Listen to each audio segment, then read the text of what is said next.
అందమైన చర్మ సౌందర్యం మీ సొంతం. Second aqua radiance deep cleansing gel.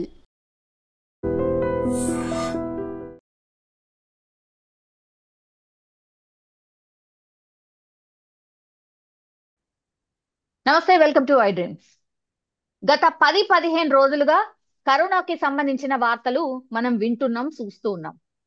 జాగ్రత్తగా ఉండండి, మళ్ళీ మాస్కులు వేసుకోండి, కరోనాకి సంబంధించిన ఏవైతే నిబంధనలు ఉన్నాయో అవన్నీ పాటించండి, సరిపోతుంది. అంత పెద్దగా ఈ వేరియంట్ అంత సీరియస్ గా లేకపోయిండొచ్చు అనేది కూడా పెద్ద ఎత్తున ఒక ప్రచారం అనుకోండి, వార్త అయితే సర్క్యులేట్ అయింది.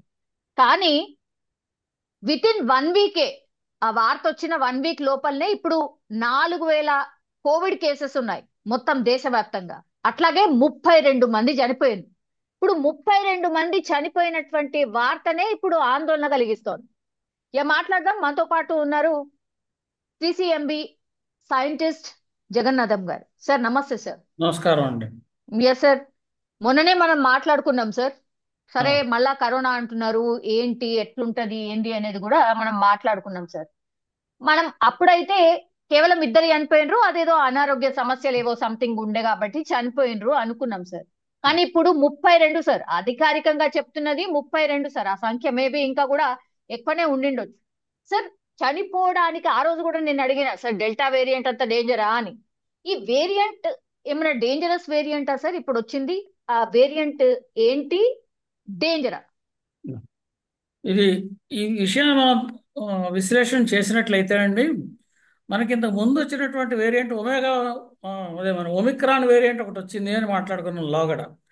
ఇప్పుడు వచ్చినటువంటి వేరియంట్ NB.1.8.1 అని, ఇది ఆ ఒమిక్రాన్ వేరియంట్ వంశపారంపర్యంగా వచ్చినటువంటి దాంట్లో వచ్చినటువంటి వేరియంట్ ఇది. అయితే ఈ వేరియంట్ ఎందుకు విజృంభిస్తోంది, దీనికి కారణం ఏమిటి అనే విషయాలు కనుక పరిశీలించినట్లయితే మనకి కొన్ని ముఖ్యమైనటువంటి విషయాలు కనిపిస్తున్నాయి. ఒకటి, ఇంతకుముందు మనం వ్యాక్సిన్లు తీసుకుని కూడా చాలా రోజులైంది, ఒక సంవత్సరం దాటి ఉంటుంది. అంటే కొంతమందిలో ఇమ్యూనిటీ కొంత వేన్ అయి ఉంటుంది, అంటే కొంత ఇమ్యూనిటీ తగ్గి ఉండొచ్చు. రెండోది, వాతావరణ పరిస్థితులు ఒకటి అనుకూలంగా ఉన్నాయి. ప్రస్తుతం మీరు వాతావరణ పరిస్థితులు చూస్తుంటే ఇన్ఫ్లుయెన్జా వైరస్ ఒకటి, అంటే మనకి వానాకాలం అది కూడా ప్రవేశించే పరిస్థితి వచ్చింది, ప్రవేశించింది. చాలా చోట్ల వాతావరణం చల్లబడడం, వానలు కురవడం, వాతావరణంలో మార్పులు రావడం, దీనివల్ల ఇన్ఫ్లుయెన్జా వైరస్ సాధారణంగా ఈ కాలంలో ప్రబలుతుంది. అయితే ఇన్ఫ్లుయెన్జా వైరస్కి, కరోనా వైరస్కి వచ్చినటువంటి రోగ లక్షణాలు రమారమిగా ఒకేలాగా ఉంటాయి. దానికి దగ్గు, జ్వరం, ఈ రకమైనటువంటి కారణాలు దానికే ఉంటాయి, దీనికి ఉంటాయి. అయితే దీనికి ఇప్పుడు ఈ 1.8.1 NB ఏదైతే చెప్పామో, ఈ వేరియంట్ లోగడ వచ్చినటువంటి వేరియంట్ కంటే కూడా స్ప్రెడ్ ఎక్కువగా ఉంది అనేటువంటి విషయం ఒకటి తెలుస్తోంది. అంటే ఎక్కువ మంది కంటే ఇంతకు మునుపు ఉదాహరణకు ఒక 10 మందిని ఇన్ఫెక్ట్ చేసే వైరస్ వచ్చిందనుకోండి, ఇప్పుడు 18 మందిని 18 మందిని ఇన్ఫెక్ట్ చేయగలిగేటువంటి శక్తి సామర్థ్యాలు కలిగినటువంటి వేరియంట్ ఇది. అయితే ఈ వేరియంట్ని పరిస్థితి మనకి ఇది ప్రమాదకరమా? ఇప్పుడు మీరు మరణాలు వస్తున్నాయి, 32 మరణాలు వచ్చాయనేటువంటి విషయాన్ని ఒకటి ప్రస్తావన చేశారు. కాబట్టి దీనివల్ల ఇన్ఫెక్టివిటీ ఏమైనా పెరిగిందా అంటే, ఇన్ఫెక్టివిటీ పెరిగినా మరణాలు రావచ్చు, లేదా మనుషుల్లో ఇమ్యూనిటీ తగ్గినా మరణాలు రావచ్చు. ఇప్పుడు 2 రకాలుగా కూడా వాళ్ళల్లో మనలో రోగనిరోధక శక్తి తగ్గానా ఉండొచ్చు, దీనికి ఇన్ఫెక్టివిటీ ఎక్కానా ఉండొచ్చు. ఈ కారణం మీద దీన్నే వరల్డ్ హెల్త్ ఆర్గనైజేషన్స్ వాళ్ళు ఏం చెప్పారంటే, దీని వేరియంట్ అండర్ మానిటరింగ్ అని చెప్పారు. అంటే ఈ వేరియంట్ ప్రస్తుతం ఏ రకమైనటువంటి ప్రభావాన్ని చూపిస్తుంది అనే విషయం మీద విశ్లేషణ చేస్తున్నారు. ఇది మరింత మందిలోకి వచ్చిన తర్వాత వాళ్ళ వ్యాధి లక్షణాలు వాటిని గ్రహిస్తే కానీ దీని పరిస్థితి ఏమిటి అని చెప్పలేము. కానీ రోగ లక్షణాలు కరోనాకు సంబంధించినటువంటి రోగ లక్షణాలే కాబట్టి, ఇది కరోనా వేరియంటే కాబట్టి దానికి ఏ రకమైనటువంటి జాగ్రత్తలు అవి తీసుకున్నామో దీనికి కూడా తీసుకోవాల్సిన అవసరం ఉంటుంది. దాంట్లో తేడా ఏమి ఉండదు. కాబట్టి ఇంతకు మునుపు ఉన్నటువంటి ఒమిక్రాన్ వేరియంట్ మనకి ఇంత ప్రమాదకర స్థాయిలో లేదు. కారణం ఏమిటి? మనం ఒమిక్రాన్ వేరియంట్ వచ్చే సమయానికి మన దేశంలో అందరికీ ఆల్మోస్ట్ వ్యాక్సినేషన్ ప్రక్రియ చాలా ఊపందుకుంది. చాలామంది వ్యాక్సిన్స్ వేసుకున్నారు. కొంతమందికి వైరస్ వచ్చి ఇమ్యూనిటీ వచ్చింది, కొంతమందికి వ్యాక్సిన్ వల్ల ఇమ్యూనిటీ వచ్చింది, మరికొంతమందిలో హైబ్రిడ్ ఇమ్యూనిటీ వచ్చింది, అంటే వ్యాక్సిన్ వైరస్ రెండింటి వల్ల ఇమ్యూనిటీ వచ్చింది. ఇలా సాధారణంగా మనకి ఇమ్యూనిటీ స్థాయిలు చాలా గట్టిగా ఉండడం, రోగనిరోధక శక్తి ఎక్కువ మందిలో ఉండడం వల్ల ఆ ఒమిక్రాన్ వేరియంట్ మనం ఏమీ చేయలేకపోయింది. అదే ఒమిక్రాన్ వేరియంట్ తర్వాత చైనాలో వచ్చింది. చైనాలో ఒమిక్రాన్ వేరియంట్తో కూడా మరణాలు వచ్చినటువంటి రిపోర్ట్లు ఉన్నాయి. ఉమ్. అంచేత ఇది ముఖ్యంగా ప్రజల్లో ఉండేటువంటి ఇమ్యూనిటీ ఒకటి, ఈ వేరియంట్ యొక్క ఇన్ఫెక్టివిటీ ఒకటి, ఈ రెండు లక్షణాల మీద ఆధారపడి ఉంటుంది. అంతేకాకుండా మరొక ముఖ్యమైనటువంటి విషయం ఏంటంటే చిన్నపిల్లల్లోనూ, వృద్ధుల్లోనూ, ప్రెగ్నెంట్ ఉమెన్లోనూ, కోమార్బిడిటీస్ ఉన్న వాళ్ళలోనూ వీళ్ళు జాగ్రత్తగా ఉండాల్సిన అవసరం ఉంటుంది ఎక్కువగా. ఈ నాలుగు ఓకే. ఈ నాలుగు వర్గాల వాళ్ళు. యా, ఇప్పుడు పర్టికులర్ గా చూస్తే సార్, అన్నిటికంటే ఎక్కువగా కేరళలో ఎక్కువ కేసెస్ ఉన్నాయి సార్. దగ్గర దగ్గర 1450 కేసెస్ ఉన్నాయి. ఎందుకు సార్? వై కేరళ? ఇది ఒక చాలా విచిత్రమైనటువంటి ప్రశ్నలా కనిపిస్తుంది. ఇదే విషయం మనం ప్రస్తావన జరిగింది. మొట్టమొదటిసారి మనకి ఫస్ట్ కరోనా వచ్చినప్పుడు కేరళ చాలా జాగ్రత్తగా సరైనటువంటి చర్యలు తీసుకుంది, టెస్టింగ్ని చాలా అగ్రెసివ్గా చేస్తోంది, సర్వేలెన్స్ చాలా అగ్రెసివ్గా చేస్తోంది. ఇలా దానికి చాలా పెద్ద పబ్లిసిటీ ఇచ్చాం. అప్పుడు నిజం చెప్పాలంటే ఆ ఇంత మాట్లాడుకున్నంత అయ్యే లోపలే కేరళలో అప్పుడు కూడా కేసులు చాలా బాగా పెరిగాయి. ఈ కేరళలో కేసులు పెరగడానికి కారణం ఏమిటి అన్న విషయం మీద ప్రత్యేకించి శ్రద్ధ వహించాల్సిన అవసరం అయితే కనిపిస్తోంది. ఎందుకంటే ఇది నిర్లక్ష్యం చేస్తున్నారా, లేదా సరైన సర్వీలెన్స్ తగ్గిందా, ఏ విధమైనటువంటి కారణాల వల్ల, లేదా నిజంగా ప్రజల్లోనే ఇమ్యూనిటీ తక్కువగా ఉందా, ఇవి ఏవైనా ఈ కారణాలు ఏవైనా అయి ఉండొచ్చు. వీటి మీద మనం తప్పనిసరిగా పరిశీలనటువంటి చేయాల్సిన అవసరం ఉంది. ఇప్పటికే మనకి కేంద్ర ప్రభుత్వం ministry of health and family welfare వాళ్ళు కొన్ని గైడ్లైన్స్ చాలా మటుకు రాష్ట్రాలకు కూడా పంపిస్తున్నారు. ఏ ఏ చర్యలు తీసుకోవాలి, తక్షణ చర్యలు ఏమిటి, కొంచెం తాత్కాలికంగా తీసుకోవాల్సిన చర్యలు ఏమిటి, రాబోయే కాలంలో తీసుకోవాల్సిన చర్యలు ఏమిటి. ఇప్పుడు ఉధృతంగా వచ్చినటువంటి కేసులు ఏవైతే ఉన్నాయో వీటికి వెంటనే ట్రీట్మెంటు, ప్రివెన్షను, ఇవి రాకుండా మనం ఏ రకమైనటువంటి చర్యలు తీసుకోవాలి. ఈ రెండు రకాలైనటువంటి చర్యలు తీసుకుంటే కానీ దీన్ని నిగ్రహించడం కష్టం. కాబట్టి ఒకటి ప్రివెంటివ్, దీనికి సంబంధించినటువంటి ప్రివెంటివ్ మెజర్స్ ఏమేమి తీసుకోవాలి ఏంటనే దానికి ప్రచార మాధ్యమాల ద్వారా వ్యాప్తి చెందిస్తూ ఉండడం, ప్రజలను చైతన్యవంతులు చేస్తూ ఉండడం, ఇదొక మార్గం. రెండవది, ఎవరికైతే ఆల్రెడీ కేసులు వచ్చాయో వీళ్ళని గుర్తించడం తక్షణంగా. మీరు ఇందాక 4000 కేసులు అన్నారు. 4000 కేసులే ఉన్నాయా అని నేను ఉన్నాయా? ప్రశ్నించాను అనుకోండి, Yes, దాని yes. సమాధానం మన దగ్గర లేదు. కారణం అవును. ఏమిటి? ఇందులో ముఖ్యంగా పరిస్థితి చూస్తే ఏమవుతుంది, మనకి ఇంతకుముందు సింగపూరు, హాంకాంగ్ నుంచి ఎవరైతే ఇక్కడికి ప్రయాణం చేసి వచ్చారో వాళ్ళందరినీ కూడా మనం వాళ్ళు ఎవరెవరిని కాంటాక్ట్ అయ్యి ఉన్నారో, అంటే ఎక్కడెక్కడైతే ట్రేసింగ్, ఈ ట్రేసింగ్ కూడా కొంత అవసరం. ఎవరైతే ప్రయాణాలు చేసి వచ్చారో గత 14 రోజులుగా, ఇప్పుడు ఎందుకంటే మనకి మన దేశంలో కేసులు చూస్తే ప్రారంభంలో ఆ ఉధృతం కనిపించలే. ఊరికి ఏదో 4-5 కేసులు వచ్చాయి, 20 కేసులు, 30 అవును. కేసులు ఉన్నాయి, దీనివల్ల పెద్ద ప్రమాదం లేదు, మనం కంగారు పడాల్సిన అవసరం లేదు అన్న విషయంలో అనుకున్నాం. ఇప్పుడు అవును. కూడా దాని గురించి భయపడాల్సిన అవసరం లేదు. మనం ప్రజల్ని భయభ్రాంతులను చేయాల్సిన అవసరం అయితే లేదు. ఎందుకంటే కరోనాని మనం ఎదుర్కొనడానికి సరిపడేటటువంటి శక్తి సామర్థ్యాలు అటు వైద్య రంగం పరంగా కావచ్చు, ఇటు ప్రజలను అప్రమత్తం చేయడంలో కావచ్చు, వ్యాక్సిన్లు తయారు చేయడంలో కావచ్చు, కిట్స్ తయారు చేయడంలో కావచ్చు, అన్నిటిలోనూ కూడా మనం శక్తి సామర్థ్యాలు కలిగి ఉన్నాం. అలా అని ఉమ్. చెప్పి కరోనా తెచ్చుకోలేం కదా. అంటే సర్వీలెన్స్ అనేటువంటి చాలా ముఖ్యం. ఇప్పుడు ఎందుకైతే స్ప్రెడ్ అవుతున్నదో మనకు నెంబర్ ఆఫ్ కేసులు తెలియని స్థితిలో ఉన్నప్పుడు ఈ సర్వీలెన్స్ అనేటటువంటి దాన్ని చేయడం, ఎవరైతే వీళ్ళ కాంటాక్ట్లో ఉన్నారో ఎసిమ్టోటిక్ పేషెంట్స్ కూడా కొన్ని మరణాలు సంభవించేటువంటి వార్త వింటున్నామండి. అంటే ఎసిమ్టోటిక్ అంటే వాళ్ళ రోగ లక్షణాలు ఉండవు, కానీ ఉండవు. వాళ్ళు కాంటాక్ట్ అయి ఉంటారు. అటువంటి పరిస్థితుల్లో వాళ్ళ పరిసరాల్లో ఎవరెవరికైతే ఉన్నాయో, ఎవరైతే ఇంతకుముందు ఈ కరోనా వ్యాప్తి చెందిన వాళ్ళ కుటుంబంలో ఎవరైనా ఉన్నారో, ఉంటే మొత్తం కుటుంబం అందరినీ టెస్ట్ చేయాల్సిన పరిస్థితి. ఇటువంటివి కొంత కొంత అగ్రెసివ్గా చేయాల్సినటువంటి పరిస్థితి అయితే ప్రస్తుతం స్పష్టంగా కనిపిస్తుంది. ఎందుకంటే రోజు రోజు పెరుగుతున్నాయి కేసులు. అవును. కేసులు పెరిగితే మనకు భయం లేదు, కేసులు పెరిగితే వాటిని నిగ్రహించగలం, కానీ మరణాలు సంభవిస్తున్నాయి. మరణాలు సంభవించకుండా మనం ఏ ఏ చర్యలు తీసుకోవాలనేటువంటి తక్షణమైనటువంటి కర్తవ్యం అండి. దాని ఎస్ గురించి సార్. తప్పనిసరిగా ఆలోచించాల్సిన పని ఉంది. యా, ఇప్పుడు WHO చెప్పినట్టుగా ఇప్పుడు ఇన్ఫెక్షన్ ఎక్కువ ఉందా లేకపోతే ఇమ్యూనిటీ తక్కువ ఉందా, ఇది కనుక్కోవడానికి ఎన్ని డేస్ పడుతుంది సార్? ఎందుకంటే ఇది వెరీ వెరీ ఇంపార్టెంట్ కదా. దానికి ఒక టైం ఏమైనా ఎక్కువ పడుతుందా? అది తెలుసుకునే లోపు మరి మన చేయి జారిపోతుందా, ఎట్లా? ప్రస్తుతం ఉన్న పరిస్థితుల్లో మనం ప్యానిక్ బటన్ అయితే ప్రెస్ చేయాల్సిన అవసరం అయితే లేదండి. ఉమ్. దానికి కారణాలు అనేకం. ఒకటి, మనం ఇంత అనుకున్నట్టుగా ఇమ్యూనిటీ ప్రజల్లో బాగానే ఉండడం, అంటే సాధారణంగా జనరల్గా అది ఉమ్. బాగా ఉంది అంటే నిజంగా వీక్లో ఉన్న వాళ్ళకి అటాక్ అయితే వాళ్ళు మరణం సంభవిస్తారు, అవస్థపడతారు. అలా కాకుండా ఎవరైతే ఈ నలతగా ఉందనుకున్నారో, ఈ చిన్న రోగ లక్షణాలు ఏమాత్రం కనిపించినా, జ్వరం, దగ్గు, రొంప ఏవి కనిపించినా, లేదా జ్వరం ఎక్కువగా ఉన్నా, లేదా చుట్టుపక్కల పరిసరాల వాళ్ళకి ఎక్కడైనా వచ్చిందని తెలుసుకున్నా, అటువంటి పరిసరాల్లో ఉన్న వాళ్ళు తప్పనిసరిగా వెళ్ళి దీనికి సరైనటువంటి పరీక్ష, ఇవి వచ్చినటువంటి వాళ్ళు వెంటనే హాస్పిటల్కి వెళ్ళి పరీక్ష చేయించుకోవడం. దగ్గు వచ్చింది కదా అని చెప్పి నెగ్లెక్ట్ చేసి కూర్చోవద్దు. ఇప్పుడు చాలామంది చేస్తున్న పని అది. ఇప్పుడు నాకు కొంతమంది ఫోన్లు కూడా చేసి అడుగుతున్నారు, జ్వరం వచ్చింది ఏం చేయాలి? తప్పనిసరిగా వెంటనే వాళ్ళు టెస్ట్ చేయించుకోండి. అది ఇన్ఫ్లుయెన్జా అయినా పర్వాలేదు, కరోనా అయినా పర్వాలేదు, టెస్ట్ చేయించుకోండి. టెస్ట్ చేయించుకోవడం అనేటువంటి ప్రధానమైనటువంటి పరిస్థితి. టెస్ట్ చేయించుకోవడము, ఆ వచ్చినటువంటి వాళ్ళు ఒకవేళ ఏదైనా ఒక కుటుంబం నుంచి కానీ ఒక ఫ్యామిలీ నుంచి కానీ వచ్చినప్పుడు ఆ ఫ్యామిలీలో ఉన్న వాళ్ళు మిగతా వాళ్ళకు కూడా టెస్ట్ చేయాలి పాజిటివ్ వచ్చినప్పుడు. వదిలేయడానికి వీల్లేదు. అంతవరకు అగ్రెసివ్గా చేస్తే మనం దీన్ని కొంతవరకు నిగ్రహించే అవకాశం ఉంటుంది, లేదా స్ప్రెడ్ బాగా పెరిగే పరిస్థితులు అయితే కనిపిస్తున్నాయి.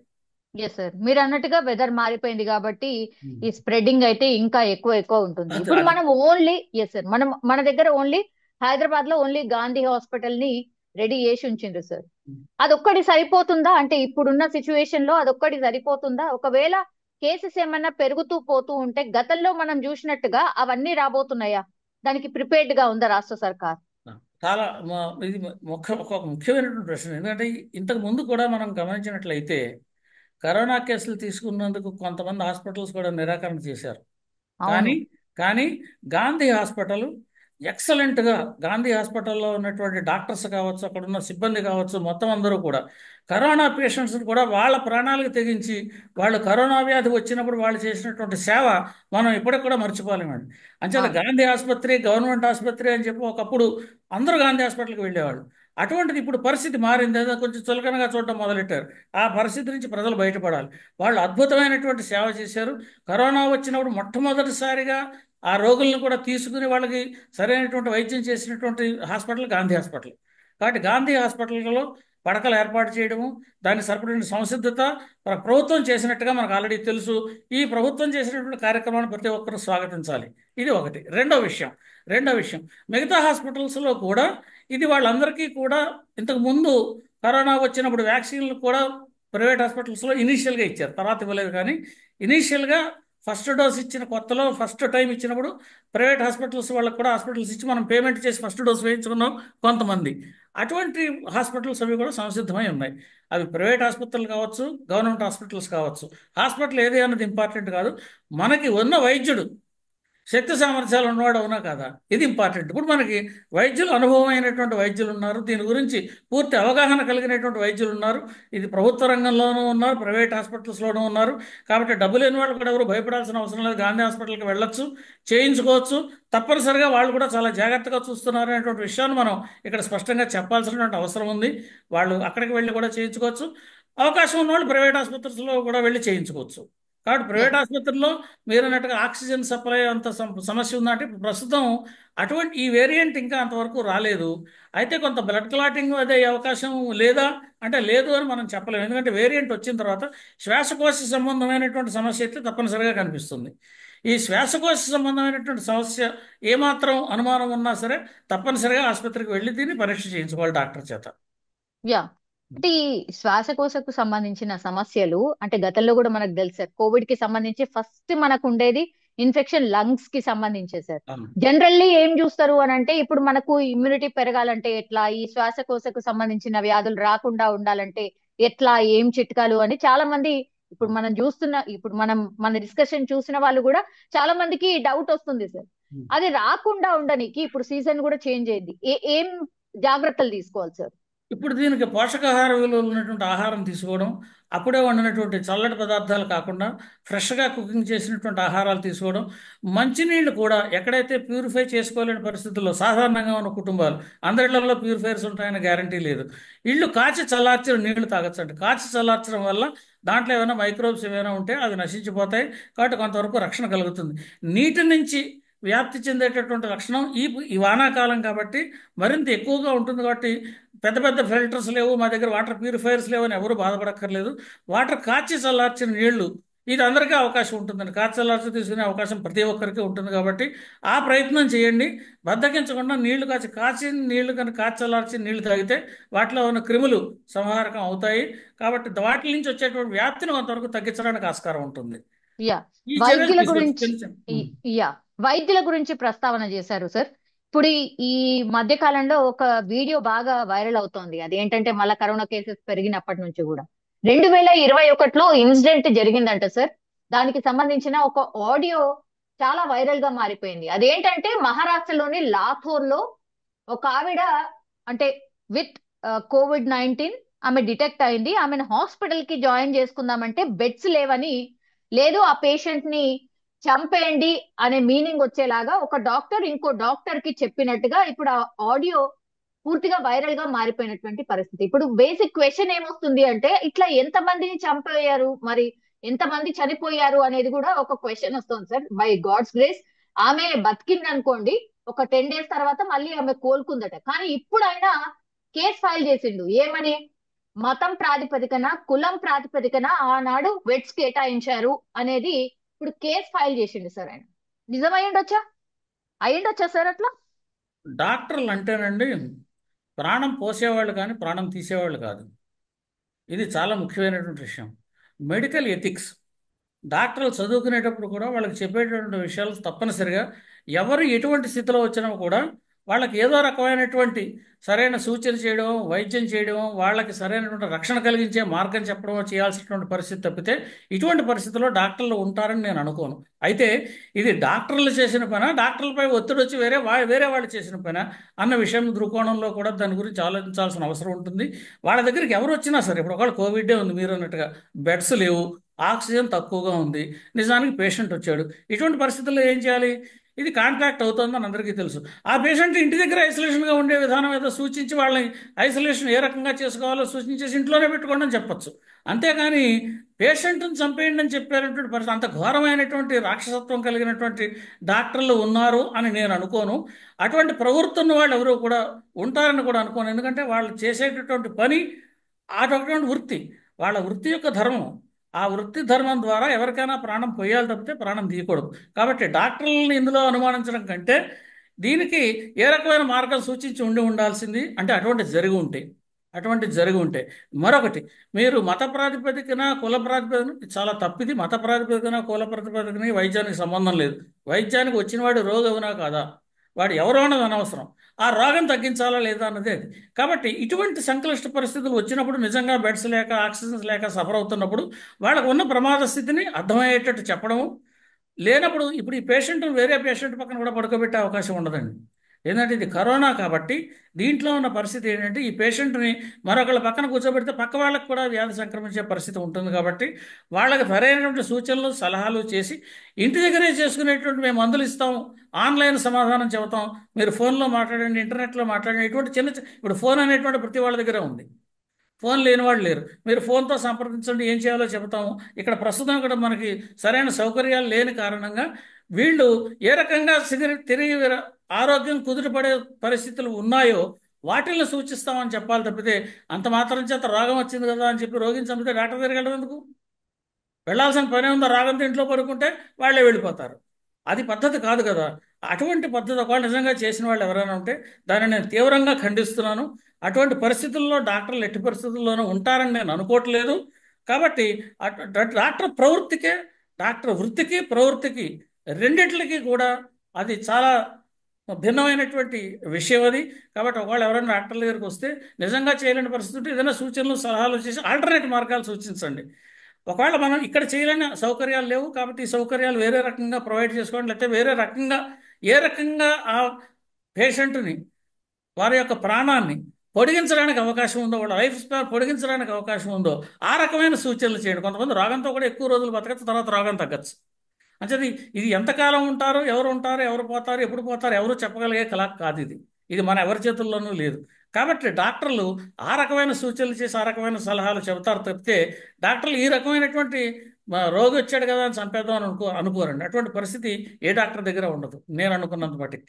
Yes sir. ఇప్పుడు వచ్చినటువంటి వేరియంట్ కి పోనీ మనం ఇమ్యూనిటీ పెంచుకుందామంటే వ్యాక్సిన్స్ అవి ఏమీ లేవు సార్. నేను మొన్న కూడా మిమ్మల్ని అడిగినప్పుడు అదే చెప్పారు కదా, ఆ వేరియంట్ కి మనం తయారు చేసుకున్న వ్యాక్సిన్స్ అవి అయిపోయాయి, ఇప్పుడు మళ్ళా కొత్తగా తయారు చేయాలి అని.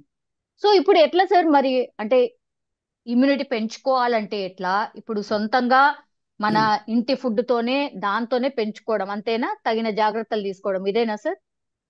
అంటే పౌష్టికాహారం తీసుకోవాలి, గ్రీన్ లీఫీ వెజిటబుల్స్ తీసుకోవడం, యాంటీ ఆక్సిడెంట్ పుష్కలంగా ఉన్నటువంటి ఆహారం తీసుకోవడం, విటమిన్స్, యాంటీ ఆక్సిడెంట్స్ ఏవైతే పోషకంగా ఉన్నాయో ఇటువంటి ఆహారం తీసుకోవడం, వేడి పదార్థాలను తింటూ ఉండడం. ఎందుకంటే ఇప్పుడు స్ట్రీట్ ఫుడ్స్లోకి వానాకాలం వచ్చింది. వానాకాలం గురించి కూడా మనం అంత ప్రమాదం గురించి వర్రేవం కాదు. కానీ ప్రస్తుతం ఉన్నటువంటి ఈ కరోనా ఉన్న స్థితిలో ఈ కరోనా స్ప్రెడ్ అవుతున్నటువంటి స్థితిలో ఈ సూచనలు తప్పనిసరిగా పాటించాల్సిన, ఎందుకంటే స్ట్రీట్ ఫుడ్ వద్దు అంటే అది లేకుండా జరిగే విధానం కూడా లేదు. చాలామంది దాని మీద డిపెండ్ అయిన వాళ్ళు చాలామంది ఉంటారు. కాబట్టి ఇక్కడ మనం చెప్పాల్సి ఇంకొక విషయం, మీరు ఇక్కడ ఆహారం గురించి ప్రస్తావన చేశారు కాబట్టి నేను చేయాల్సింది ఉంది. ఈ వచ్చినటువంటి virus zoonotic virus. Zoonotic virus అంటే జంతువుల నుంచి మనుష్యులకి సంక్రమించినటువంటి వైరస్ ఇది. ఇది ఓకే. మనుషుల్లో సంక్రమించింది కాదు, ఇది జంతువుల్లో ఉండేటువంటిది. జంతువుల నుంచి సమూహం మనుషులకు సంక్రమించింది. ఆ రకంగా మనుషుల్లో ఇప్పుడు ఇది వృద్ధి చెందుతుంది. కాబట్టి ఈ మాంసాహారం స్వీకరించే వాళ్ళు ఎవరైతే ఉన్నారో వాళ్ళు మరింత జాగ్రత్తగా ఉండాలి. అది ఇమ్యూన్ ఫుడ్ ఉంది అన్న విషయం కొంతమంది సూచించవచ్చు, కానీ దాని తయారీ విషయంలో కావచ్చు, దాన్ని జాగ్రత్త పెట్టే విషయంలో కావచ్చు, దాన్ని ఉడికించి పూర్తిగా ఉడకకుండా తినకుండా ఉండేటువంటి పరిస్థితులు కావచ్చు, అటువంటివి కాకుండా ఫ్రెష్గా ఉన్నవి, సరిగా జాగ్రత్త పెట్టినవి, పూర్తిగా ఉడికించినవి, ఏ రకమైనటువంటి సమస్య లేనివి, ఇటువంటివి తీసుకోవాల్సిన అవసరం ఉంటుంది. ఎందుకంటే యానిమల్ ఫుడ్ తీసుకునేటప్పుడు, అంటే మాంసాహారం తీసుకునేటప్పుడు మరింత జాగ్రత్తలు తీసుకోవాల్సిన అవసరం ఉంటుంది. ఇది కూడా మనం దీంట్లో దృష్టిలో ఉంచుకోవాల్సిన అవసరం. కాబట్టి ఇది జూనాటిక్ వైరస్లు అనేటువంటివి వాటిల్లో మనం తీసుకునేటువంటి దాంట్లో కనుక ఉందనుకోండి ఆహారంలో, అది పెద్ద సమస్య అయిపోతుంది. అది ఇన్ అది అది ఏమవుతుందంటే ఆహారం వండినప్పుడు నిర్వీర్యం అవుతుంది. అంటే యాక్టివ్ వాళ్ళ వైరస్ ఉన్నప్పటికీ ఇన్యాక్టివేట్ అవుతుంది, కానీ ఆ ఉన్నటువంటి దాని ఇమ్యూనిటీ అది కూడా పెంచుతుంది. అది ఏ వేరియంట్ ఏమిటి మనకేం తెలియదు. కాబట్టి ఇటువంటి జాగ్రత్తలు కొన్ని తీసుకోవాల్సినటువంటి అవసరం ఉంటుంది. కాబట్టి డాక్టర్లను సంప్రదించడం ప్రస్తుతం ఏంటంటే, ఏమాత్రం నలతగా ఉన్నా డాక్టర్లను సంప్రదించడం, సరైన సూచనలు సలహాలు తీసుకోవడం, అది పాటించడం. ఇప్పుడు వ్యాక్సినేషన్ విషయం వచ్చేప్పటికల్లా మీరు ఇందాక ఒక విషయం చెప్పారు, దీనికి ప్రత్యేకించి వ్యాక్సిన్ ఉందా, దీనికి ప్రత్యేకించి వ్యాక్సిన్ అంటూ చేయడానికి సమయం పడుతుంది ప్రతి వేరియంట్కి కూడా. అయితే మన ప్రస్తుతం ఉన్న టెక్నాలజీలో వేరియంట్ ఎలా వచ్చినా త్వరితగతిన వ్యాక్సిన్ చేయగలం తప్పితే, ఇంతకు ముందున్న వ్యాక్సిన్లు పనిచేయవు అని కాదు. ఇప్పుడు వ్యాక్సిన్ తయారు చేసినప్పుడు కూడా మనం మాట్లాడుకున్నాం, వ్యాక్సిన్కి 60% ఎఫిషియన్సీ ఉంది, 90% ఎఫిషియన్సీ ఉంది అని. అంటే 60% ఎఫిషియన్సీ ఉన్నా, 80% ఎఫిషియన్సీ ఉన్నా వ్యాక్సిన్ పనిచేస్తుంది, ఇమ్యూనిటీ వస్తుంది. అంచేత ఈ ఇమ్యూనిటీ మనకి రోగం రాకుండా ఆపగలిగే ఉన్నటువంటి ఇమ్యూనిటీ ఉందా లేదా, లేదా అసలంటూ ఇమ్యూనిటీ పెరిగితే, ఉన్న ఇమ్యూనిటీ కంటే ఇమ్యూనిటీ పెరిగితే ఒకవేళ వైరస్ వచ్చినా తట్టుకునే శక్తి ఉంటుంది. కాబట్టి ప్రత్యేకించి దీనికి ఇవాళ నుంచి వెంటనే వ్యాక్సిన్ తయారు చేసిన అవసరం లేదు. ఎఫిషియెంట్గా ఉన్న వ్యాక్సిన్లు ఏవైతే ఇంత మునుపు ఉన్నాయో, ఇప్పుడు బూస్టర్ డోస్ కూడా తీసుకోమని నేను సూచించట్లేదండి తప్పనిసరిగా. ఎందుకంటే బూస్టర్ డోస్ కూడా డాక్టర్లను సంప్రదించి మన ఇమ్యూనిటీ ఎంత ఉందో టెస్ట్ చేయించుకుని డాక్టర్ సూచిస్తే తీసుకోవడం మంచిది. ఎందుకంటే మనం 2 డోసులు తీసుకున్నాం సరిపోతాయి అవి, అంతకంటే ఎక్కువ డోసులు కూడా తీసుకోకూడదు. వ్యాక్సిన్ కూడా ఎస్. ఎంత అవసరమో అంతే తీసుకోవాలి. కాబట్టి ఆ ఎస్. సూచన కూడా జాగ్రత్తగా పాటించి డాక్టర్లను సంప్రదించి వాళ్ళు చెప్పిన సూచన ప్రకారం తీసుకుంటే మంచిదండి. Yes sir. మీరు ఇంతకు ముందు ప్రస్తావన చేసినట్టుగా సార్, చిన్నపిల్లలు జాగ్రత్తగా ఉండాలి అని చెప్పారు సార్. సార్, ఇంకొక వారం 10 రోజుల్లో స్కూల్స్ స్టార్ట్ కాబోతున్నాయి ఒకటి సార్. తర్వాత ఇప్పుడు మనకు తెలుసు అన్ని పండగల సీజన్సే రాబోతున్నాయి. గతంలో కూడా మనకు అదే ఎక్స్పీరియన్స్ ఉందన్నమాట. సేమ్. Yes sir. సేమ్ ఇదే సిచ్యువేషన్ మళ్ళా ఫేస్ చేయబోతున్నాం సార్. ఈ కేసెస్ ఏమో ర్యాపిడ్ గా ఇంక్రీజ్ అవుతున్నాయి. ఏం చేయాలి సార్, దీనికి సొల్యూషన్ ఏంది మరి? తప్పనిసరిగా స్కూళ్ళలో కూడా సరైనటువంటి చర్యలు తీసుకోవాలి. అందరినీ కాంపాక్ట్గా ఒకే రూమ్లో చాలా మందిని కూర్చోబెట్టకుండా పిల్లల్ని అక్కడ కొంచెం విడివిడిగా దూరంగా ఉండేటట్టుగా కూర్చోబెట్టే ఏర్పాట్లు చేసుకోవడం, పిల్లలందరికీ కూడా తప్పనిసరిగా మాస్క్ ధరించి వెళ్ళేటట్టుగా కొంత అలవాటు చేయడం. పేరెంట్స్ పిల్లల్ని ఇంటికి తీసుకురావడానికి అక్కడ వెళ్ళిన పేరెంట్స్ కూడా మాస్క్ వేసుకుని వెళ్ళడం, మాస్క్ వేసుకు తీసుకురావడం. ఈ మాస్క్ అనేటువంటిది చాలా మటుకి రక్షణ కలిగిస్తుందండి. ఎందుకంటే ఇది వాయుగోళాల ద్వారా, ఏరోసాల్స్ ద్వారా వృద్ధి చెందేటటువంటి వైరస్ కాబట్టి, దాంతో కొంచెం దూరంగా కూర్చోబెట్టడంతో వీటితో కూడా చాలా మటుకు దీన్ని నిగ్రహించే అవకాశం ఉంటుంది. కాబట్టి కొంత సింపుల్ టిప్స్ తీసుకోవడం ద్వారా దీన్ని ఎక్కువ శాతం దాని నుంచి లబ్ధి పొందొచ్చు, రాకుండా పొందడానికి. కాబట్టి స్కూళ్ళు తెరుస్తున్నారు కాబట్టి తప్పనిసరిగా స్కూళ్ళు అన్నీ కూడా ఇవి పాటించాల్సినటువంటి అవసరం ఉంటుంది. వాళ్ళకి సూచనలు సలహాలు ప్రభుత్వం నుంచి జారీ చేయడం జరిగితే అవన్నీ కూడా వాళ్ళు తప్పనిసరిగా తూచా తప్పకుండా పాటిస్తారు. ఎందుకంటే కరోనా అనేటువంటి విషయం ఎంత ప్రభావమైనటువంటిదో, ఎంత సమస్యాత్మకమైనటువంటిదో, అది మనకి ఎంత తీవ్రమైనటువంటి నష్టాన్ని కలిగించిందో లోగడ ప్రతి ఒక్కరూ చవి చూశారు. కాబట్టి స్కూల్ వాళ్ళకి మనం సూచనలు చేసినా వాళ్ళు ఇప్పుడు కాదని అందరూ తప్పనిసరిగా ఫాలో అవుతారు. కాబట్టి ఎటొచ్చి గవర్నమెంట్ నుంచి ఏ నోటిఫికేషన్ ఇచ్చి చేయిస్తే సరిపోతుంది దానికి. కానీ అది ఎస్ సార్. చేయడం అవసరం. ఎందుకంటే మీరు అన్నట్టు ఇప్పుడు వినాయక చవితి వస్తుంది, అవును. ఎస్ వానాకాలంలో సార్. వచ్చే పండుగ. అవును. తర్వాత అవును. వెంటనే మనకు పండగల సీజన్లు అన్నీ కూడా ఒకదాని తర్వాత ఒకటి అన్నీ గుమిగూడి చేసేటటువంటి పండగలు. కాబట్టి ఇప్పటి నుంచి కనుక జాగ్రత్తలు తీసుకుంటే ఆ పండగల్ని మరింత ఆనందంగా, మరింత ఆరోగ్యంగా, మరింత సౌకర్యంగా చేసుకునేటువంటి అవకాశం మనకు కలుగుతుంది ఇప్పటి నుంచి మనం సరైనటువంటి ప్రణాళికతో ముందుకు పెడితే. Yes sir. శానిటైజర్ మనం మర్చిపోయినాం సార్, అందరం అసలు ఎవరు వాడట్లేదు. అవును. నిజంగా అవసరం వచ్చిందా? ఇప్పుడు మళ్ళా శానిటైజర్ వాడుకోవాల్సిన అవసరం వచ్చిందా సార్ మళ్ళా? శానిటైజరు దీని గురించి వాడడం కాదండి, శానిటైజర్ ఇది లేకపోయినా వాడుకోవాలి. అర్థమైందా? ఓకే. శానిటైజర్ అనేటువంటిది మనం దాని గురించి ప్రత్యేకించి చెబుతున్నాం. ఇది వచ్చేటప్పటికి ఏంటంటే మరింత జాగ్రత్త సూచి చెప్పడం కోసం అని చెప్పి తప్పనిసరిగా వాడండి నేను చెబుతున్నాం. ఇప్పుడు అందుకనే స్కూళ్ళల్లో కూడా పిల్లలకు లోపలికి వెళ్ళేటప్పుడు శానిటైజర్స్ అక్కడ పెట్టి చూపించచ్చు వాళ్ళకి. అయితే ఈ కరోనా వచ్చిన సమయంలో ఏం చేస్తున్నాం అంటే శానిటైజర్స్ ప్రతి చోట కూడా బాటిల్స్లో పెట్టి ఉండిచ్చారు గోడలకి. అక్కడ వచ్చి కడుక్కుని లోపలికి రెండు, దానికి శానిటైజర్ రాసుకుని రెండు లోపలికి అని చెప్పి. శానిటైజర్ రాసుకు లోపలికి వెళ్ళిన తర్వాత ముఖ్యంగా చిన్నపిల్లలు అయితే మళ్ళీ భోజనాలు చేసే సమయంలో చేతులు కాళ్ళు శుభ్రంగా కడుక్కుని భోజనం చేయండి అని చెప్పాలి. పిల్లలకి తెలియదు. తప్పనిసరిగా అవును. ఇది ఒక సూచన కింద చేయాలి. శానిటైజర్ రాసుకోండి, తప్పేం లేదు, శానిటైజర్ రాసుకొని వెళ్ళండి, కానీ భోజనం చేసే సమయంలో శుభ్రంగా మళ్ళీ చేతులు కాళ్ళు శుభ్రంగా కడుక్కుని అప్పుడు భోజనాలు చేయండి. ఈ రకమైనటువంటి సూచనలు కూడా చేసే వ్యవస్థను మనం కొంత ఇంటిగ్రేట్ చేసుకోవాలి. Yes sir. Last question sir. మీరు ఇంతకు ముందు అన్నట్టుగా అంత పానిక్ సిచ్యువేషన్ అయితే లేదు అన్నారు, కానీ డ్రాస్టిక్ గా కేసెస్ అయితే పెరుగుతున్నటువంటి సిచ్యువేషన్ సార్. ఈ వేరియంట్ ని మీరు మీ ఎక్స్పీరియన్స్ తోని అబ్జర్వ్ చేసినప్పుడు సార్ మీకు ఏమనిపిస్తోంది? డెల్టా డెల్టా తర్వాత ఇది అనిపిస్తోందా? బికాస్ మరణాల సంఖ్య కొంచెం ఎక్కువ ఉంది కాబట్టి. మరణాల సంఖ్య పెరగడానికి కారణం మనం ఇందాక అనుకున్నాం, రెండు ముఖ్యమైనటువంటి కారణాలు. యా ఒకటి, యా. మనం వేసిన వ్యాక్సిన్లో ఉన్నటువంటి పటుత్వం కొంచెం తగ్గుండొచ్చు, కాబట్టి కొన్ని చోట్ల బూస్టర్స్ అవసరం అవచ్చు. ఇది శక్తి అంటే రోగనిరోధక శక్తి కలిగినటువంటి వాళ్ళల్లో ఇది పెద్ద ప్రమాదాన్ని సూచించకపోవచ్చు, అసిమ్ప్టోటిక్గా వచ్చి వెళ్ళిపోవచ్చు. ముఖ్యంగా ఏ ఏ వర్గాలకి దీనివల్ల ప్రమాదం ఉంటుందంటే మనం అనుకుంటున్నట్టుగా గర్భిణీ స్త్రీలకి, కోమార్బిడిటీస్ ఉన్న వాళ్ళకి, ఇమ్యూనిటీ బాగా తగ్గిన వాళ్ళకి. ఇమ్యూనిటీ బాగా తగ్గిన వాళ్ళకి ఆహారం ద్వారాను లేదా అవసరమైన అత్యవసర పరిస్థితుల్లో బూస్టర్ డోస్ ద్వారాను వాళ్ళని మనం కాపాడుకోవచ్చు. ఈ వ్యాధులు వచ్చినటువంటి వాళ్ళని హాస్పిటల్కి తీసుకెళ్ళడం వల్ల కోమార్బిడిటీస్ ఉన్న వాళ్ళని కూడా వాళ్ళు చాలా మటుకి రక్షణ చేస్తారు. రెండింటికి వైద్యం చేస్తారు. కోమార్బిడిటీస్ ఉన్న వాళ్ళకి వాటికి చేస్తారు వైద్యం, దీనికోసం వైద్యం చేస్తారు. ఈ రకంగా ఈ వైద్యం స్ట్రాటజీ ఏమిటి అనేది వైద్యులు వాళ్ళు ఆలోచించి ఏది సరైనటువంటి పరిస్థితో అది చేస్తారు.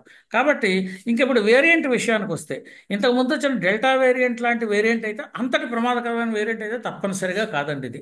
అయితే ఓకే. అయితే అది వేరియంట్ తప్పనిసరిగా కాదు, కానీ డెత్లు రిపోర్ట్ అవుతున్నాయి. కాబట్టి దీనికి తప్పనిసరిగా మనం ఇప్పుడు కేరళ కేసు ఒకటి చెప్పారు. కేరళ లాంటి విషయాల్లో సర్వేలెన్స్ కూడా ఇంకా బాగా పెంచాలి. ఇప్పుడు మేము బాగా చేసామని చెప్పి ప్రచారం చేయడం వల్ల ప్రయోజనం ఏమీ లేదు. ఏం చేశారు? ప్రజలకి ఎక్కువ మందికి వ్యాప్తి చెందకుండా మీరు తీసుకున్న చర్యలు ఏమిటి? ఇది చేయకుండా దీన్ని ఏ రకమైనటువంటి సర్వేలెన్స్ చేస్తున్నారు? వచ్చినప్పుడు ఏ రకంగా ప్రజలను అప్రమత్తం చేస్తున్నారు? ఈ విషయాల పట్ల కూడా జాగ్రత్త వహించాల్సినటువంటి అవసరం ఉంటుంది. అది కేవలం కేరళకు సంబంధించిన విషయమే కాదండి, దేశానికి సంబంధించిన విషయం. ఎందుకంటే రాకపోకలు పక్క రాష్ట్రాల్లో ఉంటాయి, దేశవ్యాప్తంగా ఉంటాయి. ఇది ఒక రాష్ట్రంలో వచ్చింది కదా అని మనం చూస్తూ కూర్చోవాల్సి, సింగపూర్లో వచ్చిందనగా మనం చూస్తూ కూర్చుంటే అవకాశం లేదు. ఇది ప్రపంచవ్యాప్తమైనటువంటిది. కాబట్టి మన పక్కనే ఉన్న కేరళలో వచ్చిందంటే తప్పనిసరిగా అవసరమైతే కేంద్ర ప్రభుత్వం కూడా నా ఉద్దేశంలో కొన్ని బృందాలు పంపించి అక్కడ ఏదైనా చర్యలు చేయిస్తే బాగుంటుందేమో అని కూడా నేను అనుకుంటున్నా వ్యక్తిగతంగా. ఎందుకంటే ఓకే. లోకల్గా ఉన్నటువంటి వైద్య వ్యవస్థలో కొన్ని ప్రత్యేకమైనటువంటి పరికరాలు లేవనుకోండి, ప్రత్యేకమైన పరీక్షా వ్యవస్థలు లేవనుకోండి, అటువంటి చోట అవసరమైతే ఒక ల్యాబొరేటరీ కూడా ఎస్టాబ్లిష్ చేయాల్సిన అవసరం ఉంటే, ఎక్కడైతే కేసులు ఎక్కువగా ఉన్నాయో, ఇప్పుడు మనం ఇంతకుముందు కన్సోర్షియం గురించి మాట్లాడుకున్నాం. జీనోమిక్ కన్సోర్షియం కేంద్ర ప్రభుత్వం ఏర్పాటు చేసిందని. అది ఏర్పాటు చేయడం వల్ల దేశంలో ఎక్కడ కరోనా వచ్చినా కూడా అది ఏ వేరియంట్ అని మనం వెంటనే తెలుసుకునేటువంటి వ్యవస్థను ప్రభుత్వం ఏర్పాటు చేసింది.